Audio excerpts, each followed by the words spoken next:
guys, I'm Janet on occasion, and today we're playing on the Total War Warhammer. No, we're not. We're doing a lore play. That's right, we're actually doing a lore play for once. This is a bit of a staple of my channel till last summer, and I've been meaning to get another one going for quite some time. So basically the idea is, I play the campaign, but don't really talk about the campaign much. It's just a nice backdrop to sort of, you know, instruct you guys on the lore. So if we see a certain thing in the campaign, chances are that's what I'm going to be talking about. So I'm going to let the campaign lead the discussion. So I'm just going to be discussing everything High Elves and whatever they might bump into, I suppose. So it's probably be a lot shorter than my previous campaign lore play, but I'm going to try and do more of them. So there'll be a High Elf one, you know, we'll capture Ulth one, talk about all of Ulth one, you know, the odd other thing that we bump into, and then I'm going to start another faction completely, so it should be a lot of fun. So as you can see from the settings here, I'm just doing it on normal mode, because frankly I want it to be a bit of a cakewalk. I'm not here to play a sort of a tough campaign or anything. I can't be bothered to be dealing with public order. I want to be able to build buildings that are lawful to the area and, you know, basically just roleplay a bit, you know, while I'm playing. Try and, you know, behave as Tyrion would. So, yeah, so we're going to get into it anyway. So, basically, I'm going to start off by basically introducing you guys to the High Elves. So, I'm actually going to be reading from the 8th edition core rulebook, the High Elves section. So, many thousands of years ago, the High Elves of the kingdoms of Ulthuan, who called themselves the Azur, sailed across the great ocean to the old world far to the east of their island continent. There they discovered the dwarfs and the fathers of men, and built cities along the coasts for their ships to harbour. In those days, the swift ships of the elves were busy indeed, carrying dwarf gold and precious stones back to Ulthuan, returning the rare woods, silk and exotic wares from the far west. Whilst dwarfs burrowed and mined beneath the mountains, the elves raised tall towers amongst the forests, and both races prospered. This state of harmony did not last, as perhaps was inevitable, given the very different natures of the two races. For whilst dwarfs were quiet, serious, hard-working, and materialistic, with little time for frivolity, the elves are a richly talented and expressive race, quick to laughter and song, but proud and haughty in their dealings with others. The war between the dwarfs and the elves lasted for many years and caused unending bitterness between the two races. Eventually, the elves abandoned the old world and sailed back to their own realms in the far west. The High Elves have no permanent settlements of their own in the old world anymore, although trading ships still ply the seas between Ulthuan, the kingdom of Bretonnia, and the great trading port of Marienburg. This last city has a substantial elven quarter inhabited by merchants and adventurers. Elves and men trade and prosper, and on the whole, relations between the two races are good. When the need of the emperor or Bretonian king is great, elven armies sail to the lands of men to support their struggle against the many great evils that beset the world. Although elves are not wantonly aggressive, the people of Ulthuan are haughty, and their lords are proud of their status. Wars between the kingdoms are often swift and bloody, for elves are determined and mighty warriors. From the time of Venarian, the elven armies have waged war in the interests of protecting Ulthuan and the wider world. The Dark Elves are the most hate-filled and implacable of foes. Their raiders land upon the broken isles of the north and pour south, destroying and slaying as they advance. Keeping them at bay is an eternal battle, and one that has cost the lives of many brave elves over the centuries. Due to the constant Dark Elf raids, all High Elves must learn the art of war from an early age, and become accomplished warriors with spears, swords, and bows. Those of noble birth learn to ride with exceptional skill, and they are taught to bear the arms of the Silver Helms, as the High Elven Knights are named. With tall lances, glittering armour, high-browed helmets, and long plumes, the Silver Helms are the proudest and most deadly amongst their kingdoms. Other elves fight in tight phalanxes, armed with glittering spears, protecting the ranks of deadly archers that form the rest of the army's core. These are supported by swift-firing eagle's claw bolt throwers that can launch a hail of spear-like bolts at the enemy. The kingdoms of the outer coast of Ulthuan are more used to battle, for they are exposed to the raids of dark elves and fierce Norsemen. From here hail the Shadow Warriors, magnificent scouts whose hearts have been deadened by the horror of war through centuries of bitter fighting. The great mists of Ivres and swift ships from the kingdom of Cathik protect the eastern approaches, and elven fleets patrol the wide oceans. To the north, the dour elves of Schrace, foremost among them being the fierce white lions who act as bodyguard to the Phoenix King, and the vengeful chariot-riding folk of Tyrion guard the approaches from Nagaroth and the Shadowlands. These warriors have fought a long war against the legions of Nagaroth. From the lands of Calador come the Dragon Princes, who once rode to battle atop the backs of mighty drakes. Now the dragons rarely wake from their slumber, and the dragon princes wage war from armoured elven steeds. Though their power is much diminished from the time when the elves were at their height, they are still a match for even the toughest foes. The swift Reaver Knights of Illyria are mounted archers and expert horsemen. They ride ahead of the elven host to spy out the land and locate the foe. In battle, their fast steeds take them around the flanks of the enemy, where the Reavers can harass the enemy line or attack into the rear, sowing confusion and disorder. Just as accomplished are the silent Phoenix Guard, guardian to the sacred flame of the god Tyrion. The Phoenix Guard are fearsome foes, matching their skill with their halberds with an eerie silence that can unman even the most seasoned veteran. Ulthuan is the most magical part of the whole world outside the realms of chaos, and the High Elves have developed their spells far beyond the accomplishments of even the other elven societies. The forces of magic have been harnessed to protect the land of Ulthuan itself, for without the conjurations of the elves, the entire continent would sink beneath the waves forever. In Hoeth, the slender power of the White Tower rises high into the azure skies. Here, the greatest lawmasters and mages of the elves hone their magical arts. The High Elven mages are mighty and versatile spellcasters, whose fiery blasts and protective enchantments have won many battles for the Phoenix King and his generals. It was the elven lawmaster Teclis that in years past taught colour magic to the men, although the elves far surpassed the wizards of the colleges of magic in their power, skill, and knowledge. Protecting Hoeth from attack are the swordmasters, having dedicated their lives to mastering the skill of their long blades. They are swift and deadly beyond compare. Very few foes have opposed the swordmasters in battle and survived to warn of their unsurpassed skill. Obviously, we can't talk about the High Elves, and especially with this campaign, without talking about Tyrion. He is our legendary lord. So, yeah, we're going to talk about him, right? So, Tyrion. Once again, I'm reading from 8th edition book. It's actually the High Elves battle book. Among the High Elves, the names of Tyrion and Teclis are spoken with hushed respect. The fame of these twin brothers extends throughout Ulthuan and into the lands beyond. Born into one of the oldest families of Ulthuan, the brothers can trace their line back to the doomed Anarion, first and mightiest of the Phoenix Kings of Ulthuan. It is their destiny to perform mighty deeds and shape the fate of kingdoms. Prince Tyrion is the High Elves' greatest living warrior. So valiant and skilled is he that the bards of Ulthuan sing that he is nothing less than Anarion reborn, a tale that is given credence far beyond Ulthuan's shores. Since Tyrion's meteoric rise to fame, many have whispered of his destiny to lead the High Elves towards a glorious future, and perhaps one day to take the Phoenix crown. If Tyrion hears such gossip, he pays it no heed, for he is unswervingly loyal to Finnebar. Thus does Tyrion concern himself only with the twin duties of protecting Ulthuan and its Everqueen. However, the latter is seen less as a duty than it is a calling of the heart. It is common knowledge that Tyrion is Alarielle's consort, and has been for many years. Though Tyrion is a great warrior, he is no politician, and he is much given to speaking his mind or openly seeking truth, where others would prefer only silence.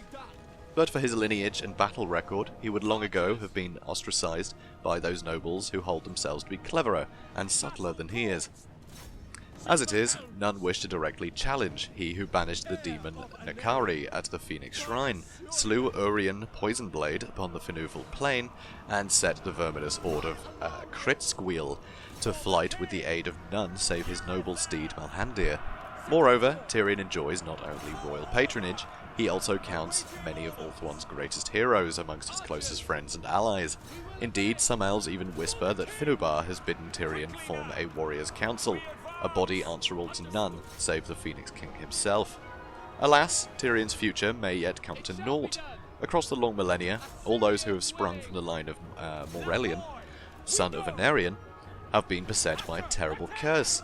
It has taken many forms as it passed through the generations, ranging from madness of spirit and weakness of body to other, more insidious taints. Thus far, Tyrion appears unafflicted, though some whisper his black moods and short temper are but early signs that all should heed. It may yet be that the High Elves' most stalwart defender might one day fade into tragedy or madness. Until that day, those who would threaten Ulthuan must first defeat Tyrion, heir of Anarion. And so I'm not actually going to talk about Teclis just yet, Tyrion's twin, because we'll talk to him when we come to him. You know, when we find him on the map, we'll talk about him. But Tyrion, he hails from Lothern, and I think it's important to talk about Lothern. So Lothern is actually it's actually a city in Aetane, which is in the inner kingdoms. So there's inner and outer kingdoms. So you know, on the sort of outside of the sort of horseshoe shape of Ulthuan, the ones in the middle, you know, ones outside, inside, inner, outer kingdoms. Simple, you know? This is simple. So anyway, Eataine, as the realm from which the current Phoenix King comes. Eataine, pronounced Eataine, yeah, something pronouncing correctly, is considered first among the elf kingdoms. However, Eataine is simply the hinterland of the vast city-state of Lothern. Its lands are dotted with vineyards, villas and summer estates to which noble families of the city retire. The city is the real centre of power and source of Eataine's prosperity. It is one of the wonders of the known world, and no one who has ever visited can forget it. Approaching Lothern, the first thing a mariner sees is the Glittering Tower, a great lighthouse filled with thousands of lamps, situated on a rocky isle in the mouth of the treacherous waters of the Straits of Lothern. This titanic fortress guards the approach to the Emerald Gate, the first sea gate of Lothern. Any attackers approaching the Emerald Gate can easily be caught in the crossfire between the great war engines of the Glittering Tower and those on the gate. The sight of these great bastions gives any would-be attacker just pause for thought. Guided by an elf pilot, the ship then passes through the Emerald Gate, a great fortified arch filled with war machines and the cloaked spearmen and archers of the Lothern Sea Guard. Two gigantic valves of carved bronze set with monstrous emeralds bar the way, but as the ship approaches they smoothly swing back through the churning waters to reveal the Straits of Lothern. The craft passes down a wide channel between sheer cliffs lined with castles, ramparts and defences. Before passing through the second portal, a gate of shining silver set with sapphires the size of a man's head. Beyond the sapphire gate lies a huge lagoon ringed around with the shining towers of Lothern. The city fans upwards from the coast, its white towers climbing gracefully into the foothills of the distant mountains. Bobbing at anchor are thousands of vessels ranging from the trading ships of the merchant princes to the fanciful pleasure barges of the people of Lothern and the sleek, deadly warships of the High Elf fleet. The city of Lothern is not simply built around the lagoon. At some points, artificial islands have been built within its waters. On these rest great palaces, temples and storehouses, forming an intricate network of canals. Towering 200-foot-high statues of the Phoenix King and the Everqueen face each other across the mouth of the bay, and around the harbour are other great statues of elf gods, Asurion, Lilith, Kurnos and Isha, and many others. This is as far as any non-elf can go. He is free to sample the delights of the city, but is forbidden to pass through the third gate of ruby and gold into the Inner Seas. The two most sacred shrines in all Ulthuan lie in the Inner Seas to the north of Lothern, as well as the strange and terrible area known as the Isle of the Dead.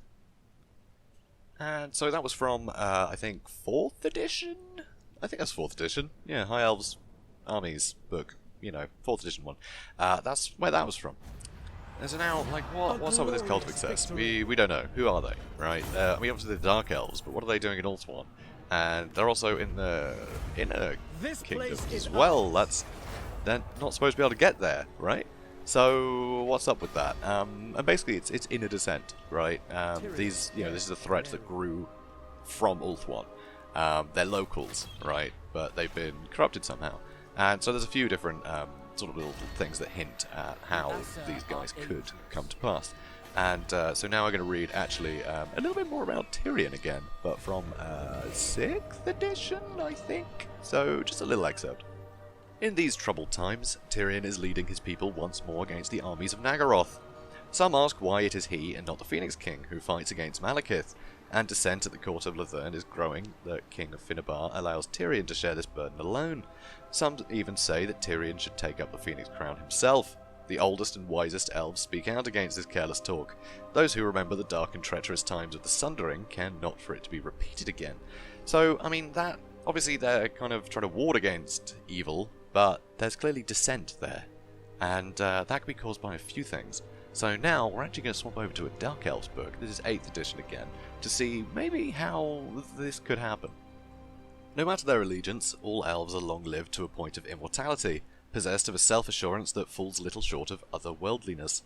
They are swift of both body and reflex, capable of an effortless grace that shames the most elegant of men, though all elves can broadly be accounted equal. The Dark Elves deem that only they make full use of their natural gifts, for they alone of elven kind do not allow such concepts as mercy and tradition to shackle their deeds. Elves are cunning of mind and clever beyond the ken of lesser mortals. Their every word conceals a depth of meaning that is altered wholly by the slightest change of inflection or stance. Dark Elves, in particular, are adept at the art of twisting speech to serve their cause, and can gleefully manipulate the emotions of another to whatever end best suits their own interests. Thus, do the Nagarothi make and break alliances in a careless fashion, knowing that their silver tongues can always be counted upon to heal wounds of the past. It is this, more than anything else, which renders Dark Elf society so opportunistic and impetuous. When the deeds of old can be erased by a cleverly spoken word, what need is there for integrity and law? Chaos has left its mark upon the elves, just as it has on almost all the races of the world. In this race, however, the power of the Dark Gods has taken a subtle form. It has fanned the arrogance of the elven soul, reinforcing all that is prideful and hubristic. Long ago, compassion could have been said to be the elves' defining trait, for such was the nature granted them by the Old Ones, but now generosity has been eclipsed by narcissism, empathy, by conceit. However, chaos has not changed all the elves in equal manner. The Wood Elves it has made isolationist, deniers of the wider world who blindly hope that so long as their realm knows order, no danger can threaten it. The High Elves have become ever more stubborn, having gained certainty beyond words' ability to convey that they, and they alone, can shield the world against the perils it faces. For the Dark Elves, however, chaos has brought enlightenment, the knowledge that the world exists only for the pleasure of the strong. They have embraced this revelation with a burning passion that shames the cold hearts of their ancient cousins. Indeed, it may yet set the very world afire. And so, just with that, it kind of makes you think, okay, so elves are incredibly stubborn, the Dark Elves in particular, incredibly good at manipulating people, whether it be, elves or not, but once an elf gets an idea into its head, it thinks it's right, okay? They're all incredibly stubborn. So the idea of someone coming in, sowing dissent, being like, oh, Tyrion wants to lead, he's a bad guy, and it's that sort of weird sort of Star Wars dilemma, right? Where Anakin, trying to be a good guy, turned into a bad guy. It's the same kind of thing, except this is written better. So I think that's basically where the basis of it comes. So there will be Dark Elves trying to plot against the High Elves, but the best way to do that is to, pluck at those little strings of those nervous people that think maybe Tyrion is growing in power too much, maybe, the Phoenix King is allowing Tyrion too much, he's grown weak. And so Dark Elves can basically be formed from High Elves trying to do the right thing, but, thinking that they are superior. And that just, gives way to just a general sort of hatred and, dark elfiness. So, but, I mean, who could sow that dissent, initially, right? There's got to be someone pulling the strings. So again, sticking with the Dark Elf book, I think I know just the person. And that person is Morathi, the hag sorceress of Grond. That's right, it's Malekith's mum. Malekith being, the big bad of the Dark Elves. So yeah, I'm only going to give you a sentence, because we might talk about Morathi in detail later, but Morathi prefers to work behind the scenes, twisting events to her favour with a carefully chosen alliance or assassination. Yeah, that's all I'm giving you. But yeah, she plucks, at different strings of, courts and things. She could easily, infiltrate High Elven society. She's always doing crap like that. It's very scary. So yeah, this Cult of Excess could totally be her that fanned the original flames, put that original sort of, doubt in people's minds about how well, the place was being run. And just with those little bits of corruption, that's where you get, people falling to chaos, like this Cult of Excess probably did. And so that's what I think we're fighting, basically. We're fighting people that have been misled, elves that have been misled, and it's gotten a bit much. Also, gameplay-wise, it's interesting to fight Dark Elves straight off the bat, because, that's a lot of fun, right? They're Dark Elves, you want to fight them with High Elves, that's the whole point.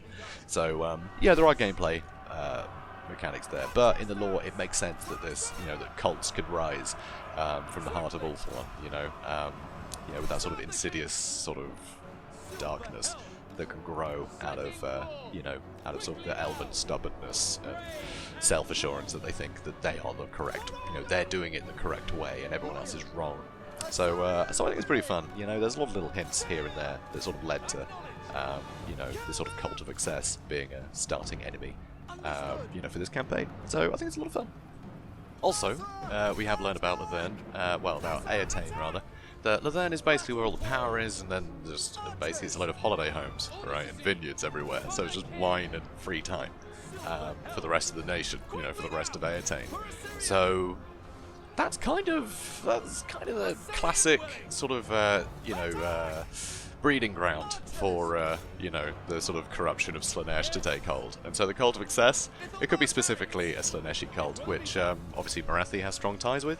And yeah, I mean, what a better place to do that, you know? A load of elves with far too much free time, you know, nothing to do but get drunk and do who knows what. So, you know, there's a lot of overlapping things that sort of reinforce the idea of Eataine sort of, you know, falling to that while Lothern stands firm and proud, you know, as sort of the centre of high elf might.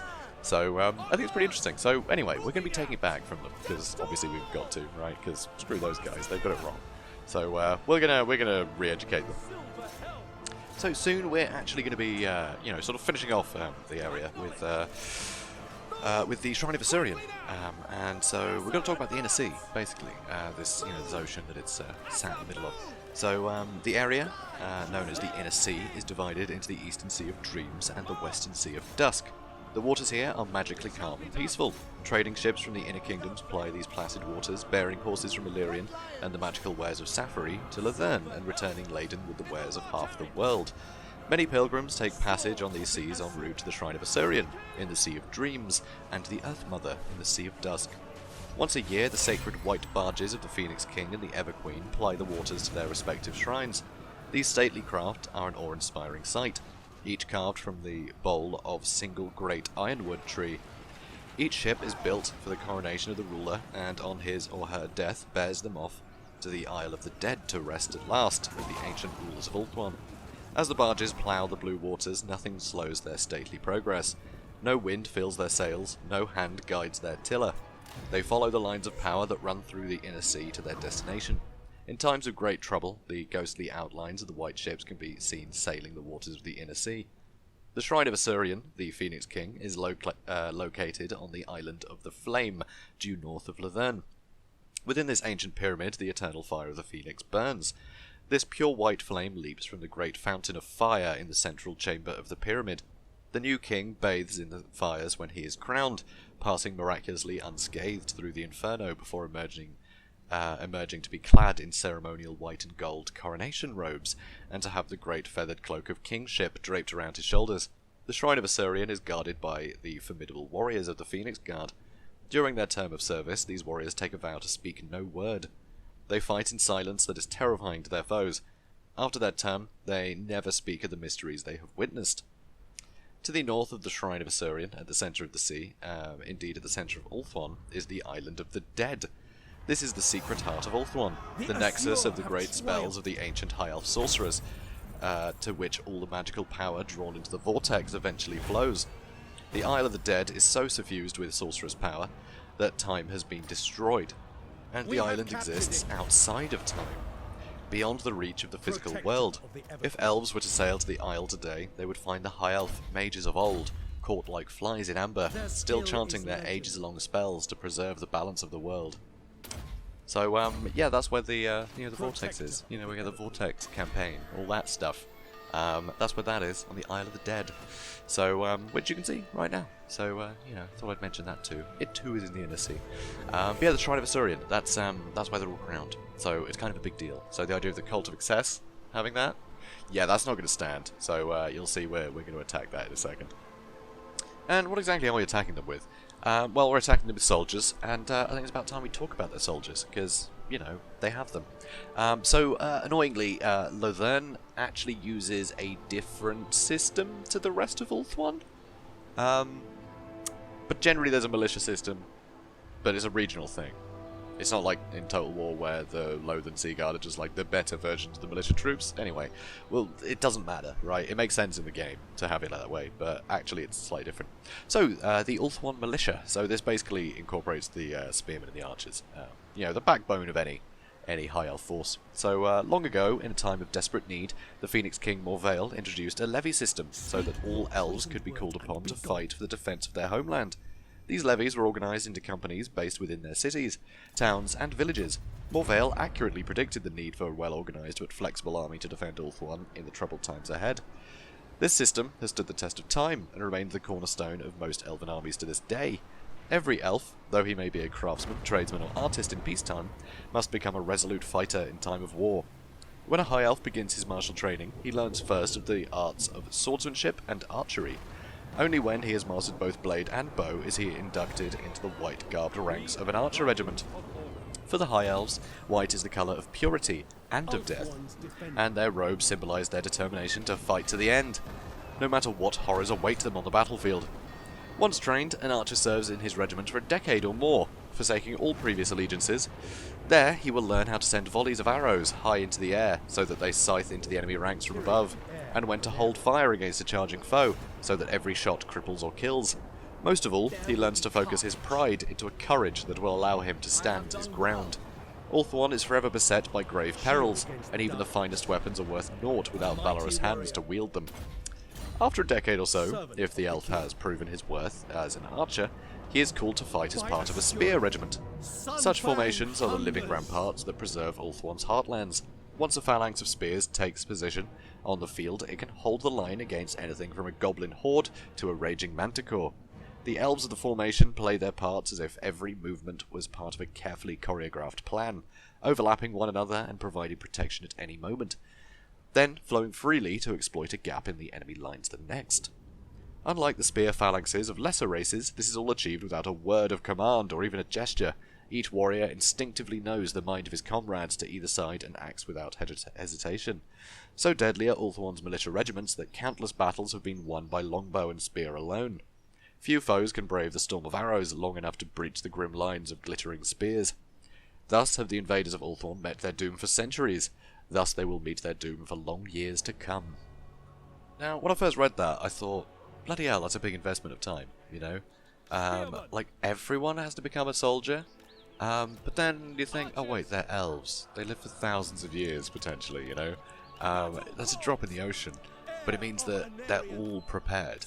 It means that most of the population of any kingdom is going to be able to just pick up, you know, bows or spears and defend, you know, whatever province is under attack, right? They're all prepared to do that, which I think is really cool. And the fact that they are elves means they quickly master these things. I mean, yeah, 20 years to master something, but they master it to a level that, you know, silly mortals can't. So they're pretty stubborn, pretty stubborn people, and I think that's reflected in their sort of defense policy as well as, you know, anything else, which I think is pretty cool. But Lothern, slightly different. How that's supposed to work. So this army that we got here should actually be made of Lothern Sea Guard. Yeah, that's right. So Lothern is the capital of Eotaine and the greatest city in Ulthuan. We've been through that already. Uniquely amongst the Elven cities, Lothern does not raise spear and archer regiments. Its defence is given over to the Sea Guard that form the fighting crews of its mighty fleets. The Lothern Sea Guard can fight as effectively on land as at sea, and are equally resolute when defending the walls and fields of Lothern as they are when battling on the deck of a ship. These dangerous duties require the Sea Guard to maintain a flexible armoury. The vast majority are well trained in the use of spear, shield and bow. The better to combine the finest aspects of the spear and archer regiments of other cities and realms. Indeed, it is a point of pride in Lothern that the discipline of their warriors far surpasses any found elsewhere in Ulthuan. When the armies of Ulthuan go to war, the Sea Guard play a crucial part, crewing the many warships and acting as the vanguard for the oncoming host. As their vessels hove to land, the Sea Guard disembark to secure the beachheads that enable the rest of the army to come ashore. Scarce has the first keel brushed against the shore when the first elves have debarked. Ranks swiftly thickening as more warriors arrive. Shields braced, the Sea Guard advance in tight formation. Through the churning foam, spears lowered and bows ready. So that is pretty rad. You got to admit, that is cool. So there's actually a couple of other units that are very Lothern, right? Very typical of them, as opposed to everyone else. So we will be talking about them. One of them I'm going to wait to talk about until we recruit one, and the other one doesn't exist in the game yet, so I'll just talk about that next episode, because it's an interesting one, and hopefully it'll be in the game. Possibly next month, who knows. So guys, thank you so much for watching. I hope you're enjoying this, well, not new format, but I guess new-ish. I don't know. I did a campaign last summer, which was a bit of a hit. People seem to enjoy it.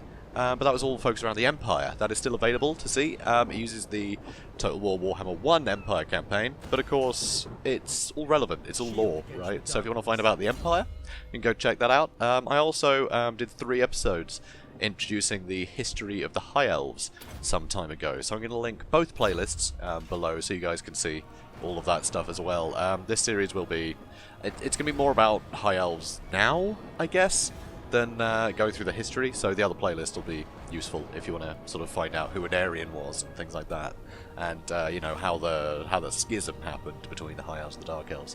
So guys, if you enjoyed this, please do comment, like and subscribe, and I will see you in the next one. Have a good day, everybody.